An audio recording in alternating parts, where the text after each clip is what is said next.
এবার কিন্তু আমি একটু সামান্য পরিমাণে চিনি দিয়ে দেবো। একটু সামান্য মিষ্টি দিলে ব্যালেন্সটা খুব ভালো হয়।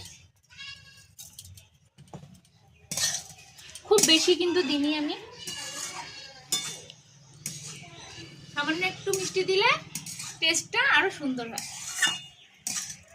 এরকম ভাবে কিন্তু একটু নেড়ে নেব। আর নামানোর আগে দিয়ে আমি 1 চামচ মতন ঘি দিয়ে দেব, খুব বেশি না, 1 চামচ মতন ঘি দেবো।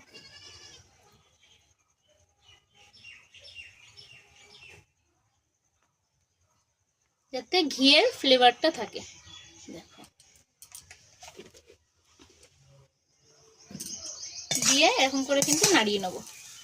এখন জাল দেওয়ার কোনো প্রয়োজন নেই, জাস্ট কড়াইটা বসানো থাকবে উনুনের উপরে, আর এরকম ভাবে একটু নেড়ে চেড়ে নিতে হবে। 1 মিনিট মতন এরকম ভাবে নেড়ে নিয়ে তারপরে কিন্তু আমি নামিয়ে নেব।